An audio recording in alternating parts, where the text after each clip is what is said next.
বর্তমানে হালালভাবে যদি আপনি আয় রোজগার করেন, প্রবাসে বলেন দেশে বলেন, হালালভাবে কথাটা খেয়াল করিয়েন, হালালভাবে ইনকাম করি বাংলাদেশের মতো একটা জায়গায় জায়গা কিনি ঘর বান্ধা কঠিন কাজ, মানে অনেক কঠিন কাজ।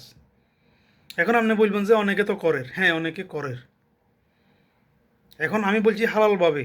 ধরেন অনেকে করের, কিভাবে করের, ধরেন রমজানে কেউ টাকারে এদিক সেদিক লাসা করে আর কি, মানে একটু লাসা তো বুঝেন আর কি।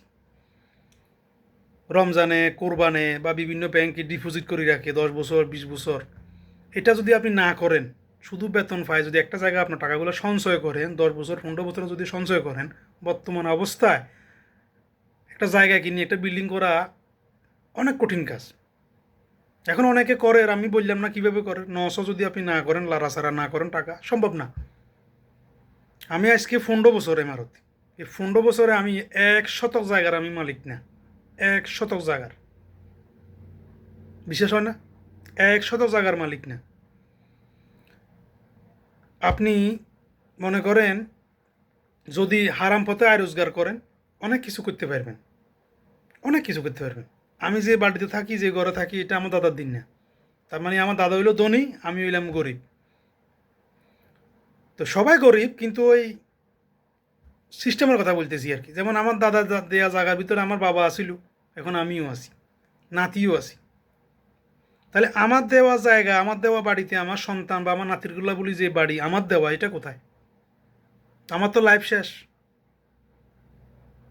আমার তো লাইফ শেষ। আমি আপনারা একটু ব্যাখ্যা করি বলি, আপনি বুঝবেন। ধরেন আপনি 50,000 টাকা বেতনে চাকরি করেন, ধরেন খাই দায়, মানে আপনার বিশাল আগন থেকে শুরু করি, বিশাল আগন, তারপরে রুম ভাড়া, খানা খরচ, টেলিফোন বিল, যাবতীয় খরচ, এভরিথিং যদি আপনি বাদ দিই, যদি পার মান্থ 50,000 টাকা যদি আপনার সেভ হয় বাসে, তাহলে ওইখান থেকে 20,000 টাকা ফ্যামিলি খরচ আছে পার মান্থ।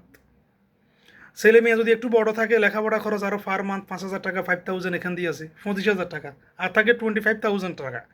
25,000 টাকার যদি আপনি ইয়ে করেন, হিসাব করেন বছরে, তারপর 4 মাসে 1 লাখ, 2 লাখ, 3 লাখ টাকা, মানে বছরে 3 লাখ টাকা আপনার সঞ্চয় হয়। 2 বছরে 6 লাখ টাকা। এই 6 লাখ টাকা যখন 2 বছরে আপনার জমা হইব, 2 বছর পর আপনি বাড়ি যাবেন না। বাড়ির যাওয়ার সময় টিকিট আছে, সামান আছে, বাড়ির যায় একটা মানুষের প্রবাসীর একটা খরচ আছে।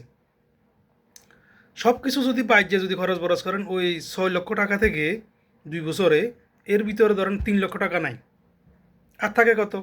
3 লক্ষ টাকা। এর ভিতরে রমজান আছে, কোরবান আছে, বিভিন্ন বিয়া শাদি, হায়াত মত, বিভিন্ন মনে করেন সবসময় কি 20,000 টাকা দিয়ে পরিবার চলে? অসুখ আছে, চিকিৎসা আছে, সব কিছু ইন্টোটাল বাদ দিয়ে যদি ধরেন, তারপরে যদি 3 লাখ টাকা যদি 2 বছরে জমে, 2 বছরে যদি 3 লাখ টাকা যদি সেভ করেন, 4 বছরে হয় কত? 6 লাখ টাকা। 4 বছরে যদি 6 লাখ টাকা হয়, 8 বছরে কত? 12 লাখ টাকা। 8 বছরে যদি 12 লাখ টাকা হয়, 16 বছরে কত? 24 লাখ টাকা। 16 বছর বিদেশ করে 24 লাখ টাকা দিয়ে আপনি কি একটা জায়গা কিনি বিল্ডিং করতে পারবেন? ওই সময় বিল্ডিং করতে করতে করতে রডের দাম, ইটের দাম, বালুর দাম, মিস্ত্রির খরচ কত টাকা? তার মানে অসম্ভব। এখন আপনি বলবেন যে মানুষের কাছে এখন টাকা আছে, মানুষের বিল্ডিং বান্ধে ঘরে ঘরে, সব ঠিক আছে। এখন বায়ু যে আমি বললাম হালালভাবে সম্ভব না, সম্ভব না, একেবারে নাম দন্তান্ন একার না, ফুল স্টপ। এখন এই কথাগুলো কেন বলতেছি? বলতেছি যে ভাই হালাল পথে জীবিকা উপার্জন করি, বড়লোক হওয়া এত সহজ না। কারণ দিন শেষে আমি মারা গেলে আমার হিসাব আমাকে দিতে হবে, আমার হিসাব আমাকে দিতে হবে। ওই অনেকে বলে অত বিদেশ করি, এত বিলিং করি এলার, এই করি এলার, সে করি এলার, এগুলো এক্সেপশনাল। কিছু মানুষে ভালো অবস্থানে এখানে আছে 10%, শতকরা 10 জনে হয়তো ভালো একটা পজিশনে আছে। আর সংখ্যাগরিষ্ঠ 90টা, 90 জন শতকরা ভালো পজিশনে নাই। তার ভিতরে যারা করে, ওই যে বললাম, কেউ বিষের দান্দা করে, কেউ মানুষের দান্দা করে, কেউ মনে করে আছে, বিভিন্ন সিস্টেম আছে, বা এগুলো আমার দ্বারা সম্ভব না। তো বলে আমি এগুলো কেন বলতেছেন? বলতেছি যে মানে বাস্তবতা তুলে ধরলাম, বাস্তবতা তুলে দিলাম। বর্তমান প্রবাসে আসি, 50,000 টাকা যদি সেভ করেন পার মান্থ, আপনি সফল হতে পারবেন না। তাহলে আপনাকে করতে হবে কি? আমি মনে করি আপনাকে করতে হবে একটা ব্যবসা, হালাল পথে একটা ব্যবসা করেন, একটা উদ্যোক্তা হন। হালাল পথে তাকালে ফানি বিক্রি করেন, তারপরে দেখবেন একটা দিন একটা সময় আপনি সফল হইবেন। চাকরি করে সফল হওয়া সম্ভব না যদি আপনি 2 নম্বরই না করেন।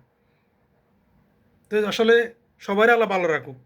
কথাগুলো আমার নিজস্ব একান্ত বাস্তবতা থেকে বলছি। জাক আল্লাহ খায়ের, আল্লাহ আতিক সাওয়াফি, আল্লাহ হাফিজ। আসসালামু আলাইকুম রহমতুল্লাহি ওয়া বারাকাতুহু।